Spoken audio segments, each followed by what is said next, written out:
Station station relax relax કઈ નહીં થાય રિલેક્સ કઈ નહીં થાય હા આજે સ્ટેશન ફટાફટ રિલેક્સ રિલેક્સ રિલેક્સ કઈ નહીં થાય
સારું થયું કે તમે સમયસર એમને અહીંયા લઈ આવ્યા છો એમના ઘાવ ઘણા ઊંડા છે એમનું લોહી પણ ઘણું વહી ગયું છે જો તમે અહીંયા લાવવામાં થોડો પણ વિલંબ કર્યો હોત ને તો કદાચ શું શું થઈ જાત એ સારા તો થઈ જશે ને ડોક્ટર હા પણ થોડો સમય લાગશે અત્યારે બેભાન છે હોશમાં નથી તમારે થોડીક હિંમત રાખવી પડશે જી એમનું નામ શું છે શોધન અને તમે મારું નામ લક્ષ્મી ભાઈ હવે એ ભાઈ તમારા શું થાય છે તમારા કોઈ સગા છે પતિ થાય છે મારા ઠીક છે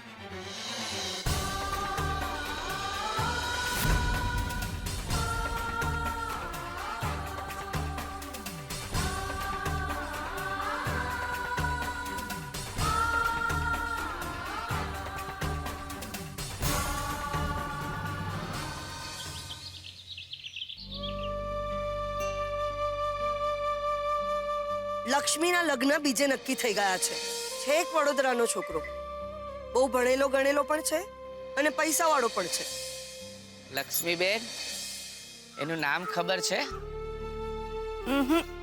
આનું નામ કંઈક યાદ નથી આવતું કંઈક તો વાંચેલું શોધન નામ છે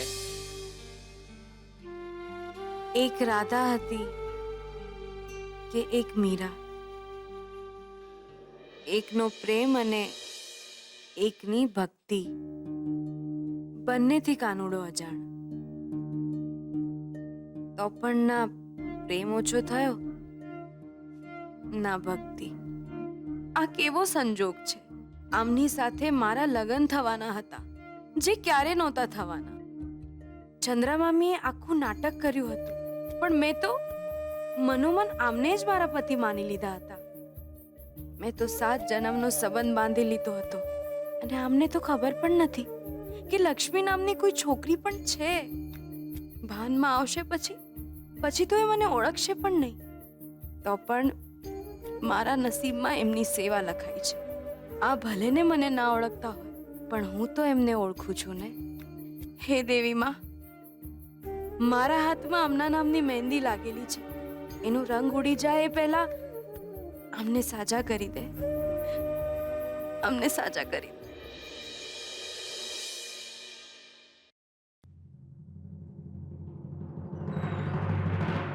કંકોત્રી હજુ એ સંભાળીને રાખી છે?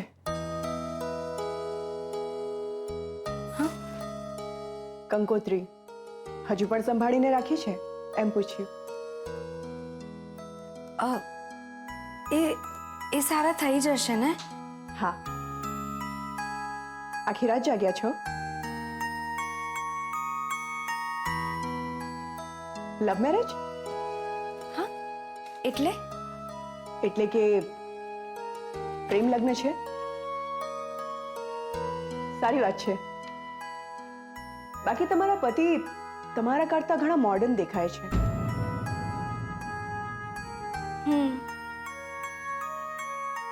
બેન, એ ક્યારે હોશમાં આવશે? જલ્દી હોશ આવી જશે. માથામાં ઘણું વાગ્યું છે અને દવાઓની અસર પણ છે. તમને ઘણી ચિંતા થાય છે ને એમની. આ દવાઓ લાવવાની છે. બહાર મેડિકલ સ્ટોર છે, ત્યાંથી જ મળી જશે. બેન, આટલી બધી દવાઓ?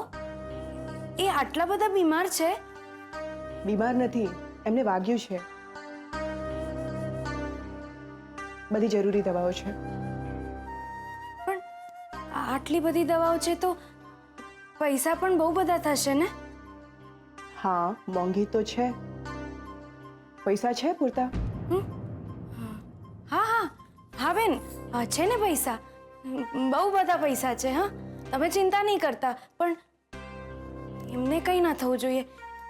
એ સારા થઈ જશે ને જલ્દી? હા. દવાઓ લાવીને મને બતાવી દેજો અને કંઈ પણ કામ હોય તો મને કહેજો. ઓકે? હા બેન. બેન, જય શ્રી કૃષ્ણ. જય શ્રી કૃષ્ણ.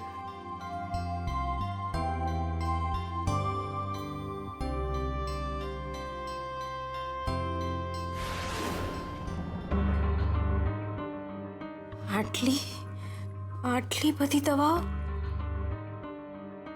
હું ક્યાંથી લાવીશ? એ તો બહુ મોંઘી હશે. લે, મારા પગારમાંથી થોડા બચાવેલા છે. ના છબીલ, ના. વીર પસલી માનીને રાખી લે બેન.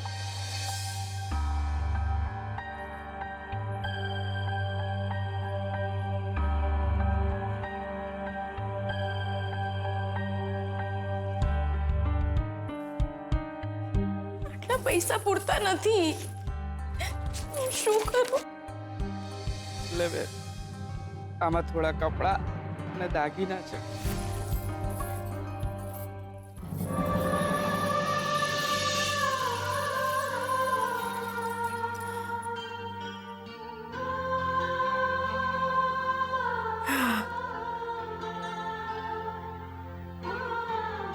મારે મન તો ઘરેણું શોધન છે. એને બચાવવા માટે તો આવા 1000 ઘરેણા મારે મન માટે. હું આને વેચીશ. આનાથી પૂરતા પૈસા મળશે.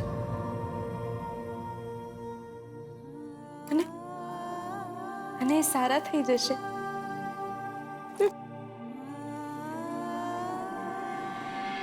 હેલો રોહન, શોધન તારા ઘરે આવ્યો છે? વિજયભાઈ, શોધન તમારે ત્યાં આવ્યો હતો? જો એનો કોઈ પણ ફોન આવે કે કંઈ પણ હોય તો મને તું કોલ કરજે. ઓકે? હા શર્માજી, મેં પહેલા ફોન કર્યો હતો ઓફિસમાં તમને. શોધનનો કોઈ મેસેજ? હેલો ફોન કર્યો અજયભાઈ, હતો ઓફિસ પર? શોધન તમારે ત્યાં આવ્યો છે કે એનો કોઈ કોલ આવ્યો છે? તો તરત મને જણાવજો. એની મેસેજ? ના ના, કઈ અર્જન્ટ હા, નથી, right. પણ પ્લીઝ મને એક વખત ફોન કરજો. હા હા દુર્ગેશભાઈ, તમે કંઈક મળ્યા હતા, કંઈક વાતચીત થઈ હતી શોધન સાથે? ઓહ ઓલરાઈટ, પણ કંઈ બી હતું જાણે આમ જ નથિંગ ટુ વરી, પણ જરા મને ફોન કરીને જણાવજો. Thank you. પપ્પા, શોધનના બધા ફ્રેન્ડ્સને ફોન કર્યો, એ કોઈના ઘરે નથી, એના કોઈ ખબર નથી. પણ આમ કોઈને પણ કયા વિના શોધન જાય ક્યાં? કઈ સમજાતું નથી. અને શ્રુતિને પણ ખબર નથી. અરે શ્રુતિએ પણ બપોરે શોધનને ફોન કર્યો હતો, પણ શોધન સાથે કોઈ વાતચીત થઈ જ નથી. હે ભગવાન, શોધનના કોઈ સમાચાર? નહીં બેટા, અમે ક્યારના એ જ ચિંતા કરી રહ્યા છીએ. ઓ ગોડ, આમ કોઈને કીધા વગર શોધન જાય ક્યાં? મને બહુ ટેન્શન થાય છે. જો આપણે સવાર સુધી રાહ જોઈશું, નહીં તો આપણે પોલીસને જાણ કરવી પડશે.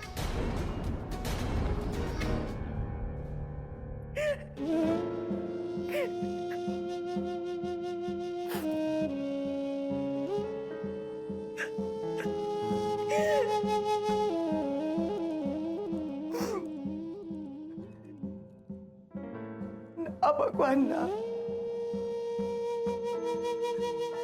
મારા દીકરાને માફ કરી દે, માફ કરી દે મારા દીકરાને. શોધનના પપ્પાના ગયા પછી હું તો જીવી ગઈ, પણ હવે એને કઈ થઈ જશે તો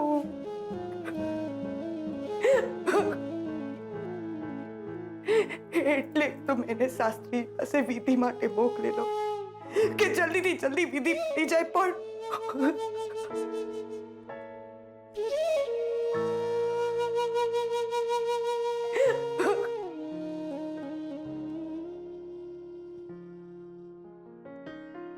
શું વાત છે? પપ્પાજી, તમે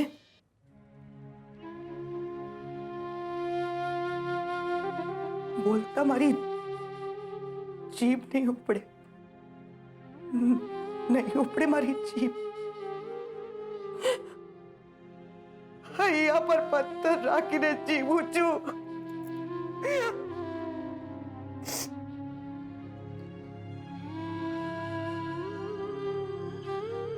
શોધન લંડન થી આવ્યો ત્યારે વિમાન અકસ્માત થયો હતો. યાદ છે તમને? હા, અને હમણાં ભંડારામાં એનો અકસ્માત થતા થતા રહી ગયો. યાદ છે? હા, અને એક છોકરી એને બચાવી લીધો હતો, નહીતર જેને મેં જન્મ આપ્યો છે એના માટે તો હું આવું ન વિચારી શકું. એક બીજી વાત જરા ધ્યાનથી સાંભળો. તમારા દીકરા માટે આ વર્ષ જરા ભારે છે. શોધન ઉપર આ વર્ષે મૃત્યુની ઘાત છે. શાસ્ત્રીજીએ કહ્યું હતું કે શોધનને સંભાળજો. યમરાજાનો પડછાયો સતત ફરી રહ્યો છે એના માથે. હે ભગવાન, શ્વાસ જ ઓછા કરવા હોય તો મારા જેવા ગરડા માણસ ન કરો. આટલો નિર્દય ન થા. શોધન તો મારા બધાનો જીવ છે. એટલે જ તમારો જીવ મૂંઝાતો હતો. મને લાગે છે કંઈક ને કંઈક અજુગતું થયું છે. હિંમત રાખો બહુ બેટા. ભગવાન પથ્થરની મૂર્તિ જ હોત તો આ દુનિયામાં કોઈ આસ્તિક ન. હજાર હાથ છે એના. એ તડકો પણ છે અને એ જ છાંયડો. રડાવે પણ એ જ છે અને હસાવે પણ એ જ છે. કારણ પણ એ જ છે અને મારણ પણ એ જ આપે છે. આપણા શોધનના માથા પર એ જ હાથ મૂકશે. આપણા શોધને કઈ નહીં થાય બહુ બેટા, કઈ નહીં થાય.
તમે થોડો આરામ કરી લો, કંઈક ખાઈ લો.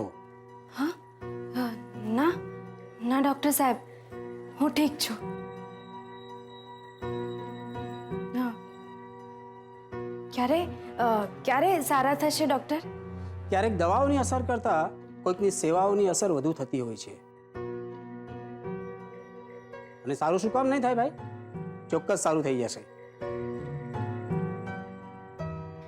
તો એ આંખો કેમ નથી ખોલતા ડૉક્ટર સાહેબ? એ કંઈ આમ બોલતા કેમ નથી? તમે કંઈ કરતા નથી? તમે કરો, આ બધું આમ લગાડો, ચાલુ કરો, એમને કંઈક કરો ને ડૉક્ટર સાહેબ. એ કંઈ બોલતા નથી, એમને જગાડો, એ કંઈ બોલે એવું કરો ને ડૉક્ટર સાહેબ. હું કંઈ પણ કરીશ, રાત દિવસ એક કરીશ.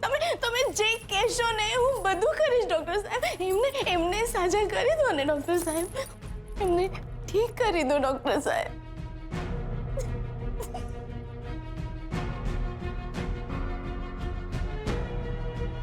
તમે ચિંતા નહીં કરો, બધું સારું થઈ જશે.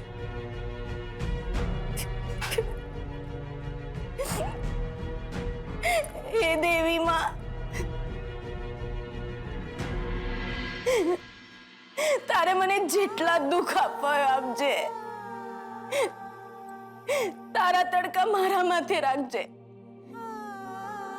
હું ફરિયાદ નહીં કરું દેવી માં, હું ફરિયાદ નહીં કરું.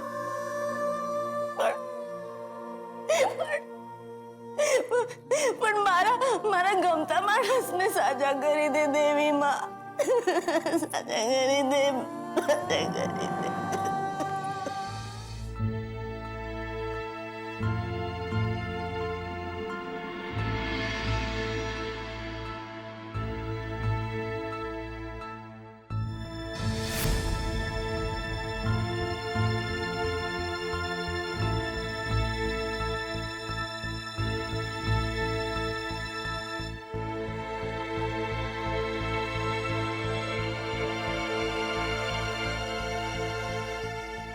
બા,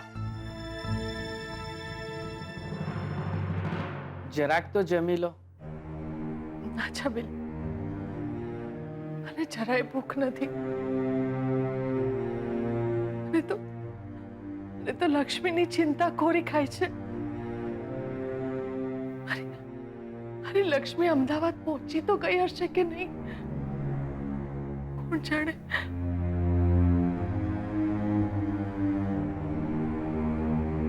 હીરાબા, આપણી લક્ષ્મી આજ સુધી દેવી માના મંદિરમાં હજારો દીવા કર્યા છે, અને આજ જરૂર પડે તો એક દીવો દેવી માં લક્ષ્મી માટે નહીં કરે. અને મને વિશ્વાસ છે દેવી માં સૌ સારું કરી દેશે. ને બા, હવે તો થોડું જમી લો.